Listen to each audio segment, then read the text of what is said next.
Good evening traders and welcome back to Traidz FX. It's Tuesday the 9th of April 2024 and it's 6 minutes past 11 p.m. UK time. Traders, welcome back to the channel.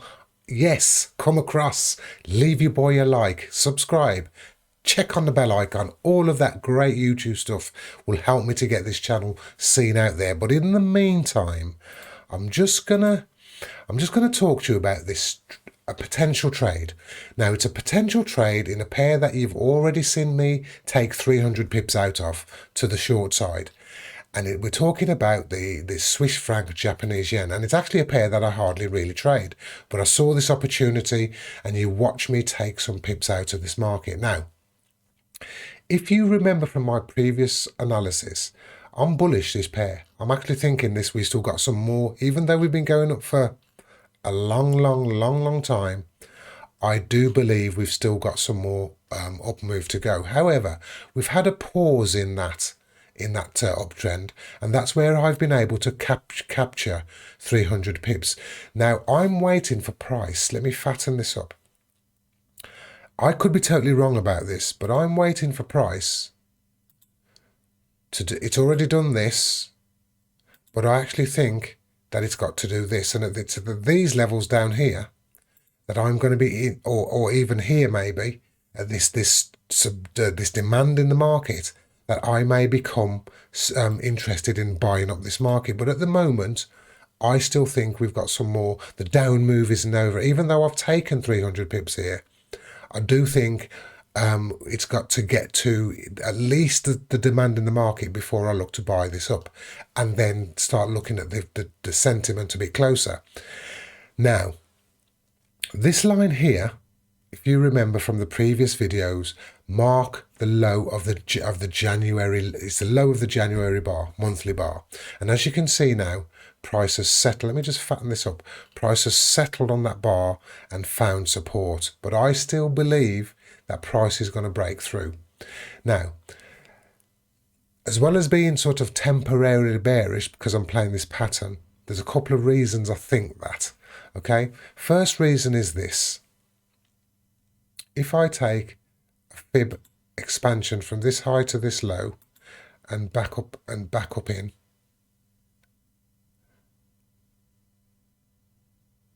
and back up in, look at where the equal legs of that swing, of that fib extension drops in. Sorry about the flashing. Drops in right there, right on top of that zone. So that's one reason. Let's have a look at, is there anything else? Well, the other, if I go down the time frame, let me go down to the 3-hour chart. Okay, and here's the pattern that we're in now. Okay, now, the reason that I believe that we're ready to go short or ready to push down is this here. There's a pattern in here that I like, and there are some Fibonacci ratios. Again, Fibonacci expansion from this low to this high and back down in.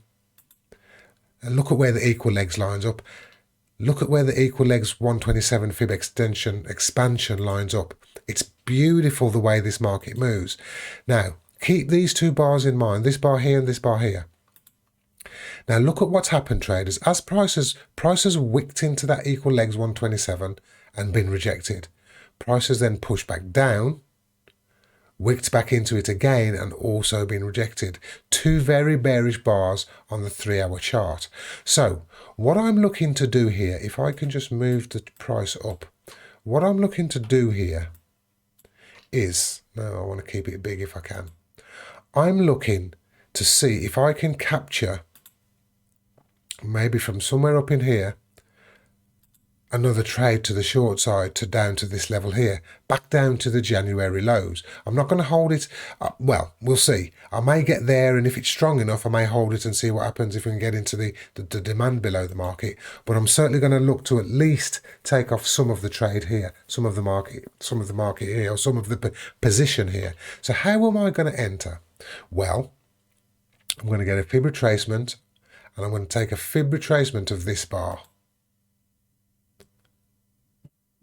Okay, so what I want to happen is I want price to retrace 61.8 of that bar and then hopefully push off down to the bottom. So let's get that trade set up And let's just see if we can't make another 100 or so pips to add to the already 300 odd pips that we've taken out of the market. So what I'm getting is a short position here. Let's just fatten this up. And let's place the short position on just below. Oops, that's for some reason that didn't take. So let's take the short position here. Just drop it in, just front load it. That's perfect. Okay, now. So what I want to do, this is my potential target, and I won't be greedy with it. I'll go to just above the line, and then we've got 4. And if you look at that, if you look at the risk there, it's a bit of a pain, that is. Let's see if I can move it to one side. That's better. So if you look at the risk, I've got 40 pips of risk, which is but if we do win, it's a 3.3 to 1 risk reward trade. Definitely worth taking. So let's get this set up and let's see if we can't make another 100 or so pips in this pair that I hardly ever trade. So what do I want to do? Yes, I want to sell. That's perfect. But I only want to risk 0.5% of my account. And you'll note that 0.5% is an amount that I always tend to. Sometimes I'll do 1%. What I want to do is trade it on a stop, on a limit order, sorry. And I think we are ready to, and I want to, put it into the market. Let me just put this on a stop. Yeah, you can't do it on a stop. So let me just enter that into the market. Let's just remove that. And let's just remove that. And there you can see, limit order in the market, ready to go down if we get triggered. So what I will do now is I will just drop an alert just above that level. Add alert. And basically, if price crosses up through that level, position, spelling's gone to pot, and that's only because I'm tired. Position triggered. And this is me trying to show you how you can trade one pair in this market if you're willing to stick with it. You've seen me break this down. You know what my plan is. My plan is to get bullish, but I'm seeing opportunities to the short side, and this is how we take positions against the bigger trend. So traders, thanks for sitting in. I will alert you if we do get triggered, and let's see what happens. This is how you trade, traders. This is how you trade. Okay. Yet again, let me just show you. Remember, TradingView is not my real account. I always like to tell you that. This is just where I do my technical analysis. But this will be repeated in my MT5 live account. And as you can see, being recorded live. Traders, thanks for sitting in. Come across and subscribe. Help me to grow. And I'll catch you soon. Take care, traders.